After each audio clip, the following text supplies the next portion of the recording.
Okay, I have to talk about that video of the young black girl standing up to that woman at the park because she handled herself so well.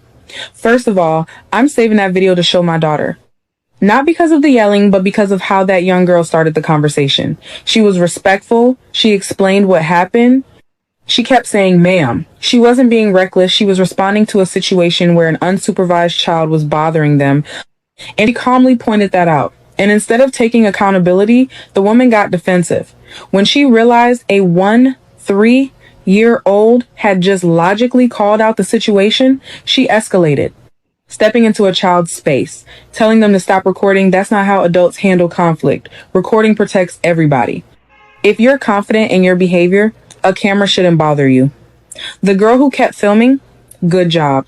Documentation matters. What stood out to me most is that this young teen wasn't disrespectful. She was assertive. There's a difference. And that's something I want my own child to see. You can speak up for yourself, stay composed, and still stand your ground. That's not attitude. That's confidence. Authorities in Frisco, Texas are on a search for a big old Beetlejuice-looking Karen who apparently assaulted a 13-year-old at a park yesterday. I know I don't normally do this type of content, but this is real close to home. And so if anybody knows who this lady is, please report her. Watch the footage. So, we were talking to a child. Your child came over here saying he was going to get a shotgun and shoot me in my face. And that was after you told him to shut the fuck up? No. Whoa. He came over here cussing us out. He was cussing him out first. Cussing how so? Saying fuck, shut the fuck up. You need to watch your child. If you're going to come over here and confront a child. I'm sorry, where are your parents? Honestly, I know. My parents won't. Don't worry. Don't worry about my parents. And that is fine? Don't worry about me. Your child came over here cussing other children out. How about you watch your child and watch your child's language? I don't care. I'm gonna be straightforward because you shouldn't be coming. You shouldn't be coming over here saying, "So you're gonna be talking to my child any kind of way?"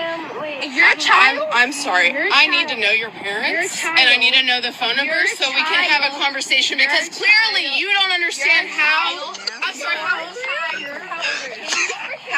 Cussing at us. Okay, your child you also threatened to get a shotgun and shoot me in my face. Okay. You also know that my son is 8. Okay. So you need to watch your child. Your child was in this park by himself. By himself. But still at the same time, he came over here messing with us. What point you do not understand that? I'm sorry. 13, ma'am. That's that I'm telling you what your child did and how he came over here cussing at us. He's in 3rd grade. He is in 3rd grade. Y'all keep saying, are you 8? He has ADHD. And just because he's in 3rd grade does not mean that he can go around talking to any other child any kind of way. What point do you not understand that? What in your head do you not understand that? So do not come and step into me. If you want my mother to come I need you to shut your fucking mouth. Who the fuck are you talking to, man? Girlfriend, back up. Who are you talking to? You want to bring it? You are 13. I am 35 and 8. Get the fuck out of my face. You want to try it? Do not touch me. You know what? Get the fuck off of me, ma'am. Let me touch you. Get the fuck off of me. Ma'am. Guys. Off of me. I didn't touch you. No, I record everything. Yes, come on. See? Ma'am, yep, come on. Yep, you got that on video, right? Got that on video. Hey, mama. There is a woman over here who just put her hands on me and who just got in her face. No. Got in my face. No, sweetie. Every single person here knows you touched me first. No, you came in my face, ma'am. Don't get in my face. No, sweetie. No. That is 30. I'm not going to stop. Shut the fuck up. No. I never said that either. Okay, your child came over here messing with us, cussing us out. Don't come in my face. No. Do not come in my face any kind of way. An adult like that. That's actually really disrespectful, but at the same time.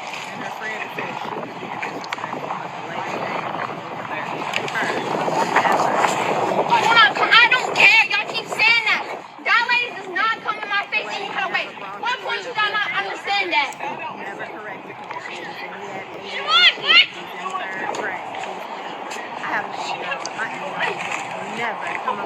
What does it really mean for a community to stand on business, power, ownership, and something deeper?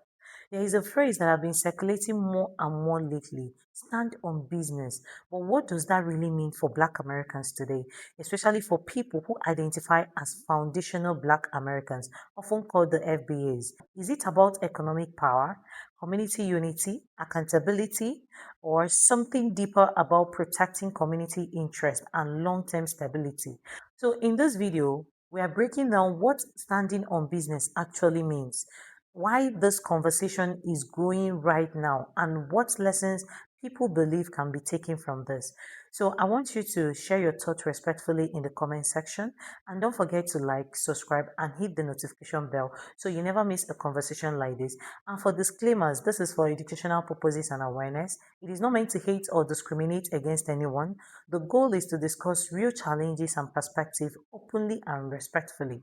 The young girl recording the Karen and that young Black lady was not doing it to be helpful. We have to understand what help means, especially in situations like this, because this was definitely a moment of survival. If you go back and listen to that video, the girl behind the camera giggles when the Karen first comes at that young lady. She giggles. I can 100% understand not jumping in and wanting to throw bows and all that. Absolutely not. But they were not trying to diffuse anything. I'm not even understanding how you could have even thought that. They stood off to the side talking about that young Black girl, okay? Even when it was just the Karen in her face before the second Karen walked over, the two friends stood off to the side and the girl recording just stood there and recorded it. Even as that Karen got in that girl's face, none of them said anything. If fight or flight was supposed to kick in that moment, that young Black girl was their friend. She's in their proximity. Fight or flight should have applied to her also, but yet it just applied to those two girls that went to stand over to the side. The Karen tells her to shut the F up. Nobody does anything, right? One of the Karens hits her. Nobody does anything. The Karen gets so comfortable to the point where she goes, everybody in this park saw you hit me first. Nobody says anything. That could have hurt that young Black girl.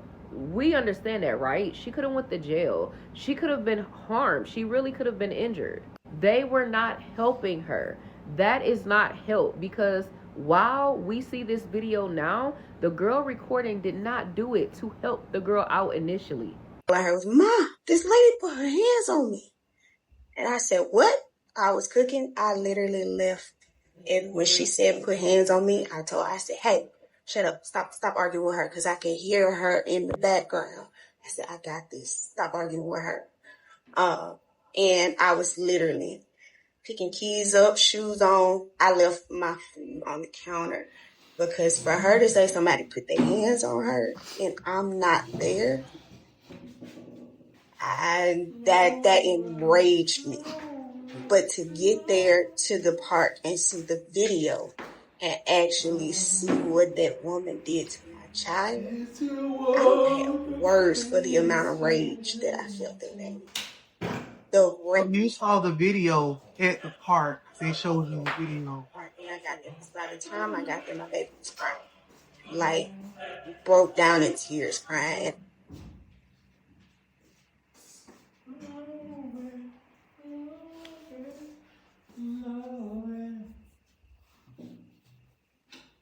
If a white person would have walked up on me and my friends at the motherfucking park after we just cussed her son out because her son called us all kind of bitches and shit, watch what we do.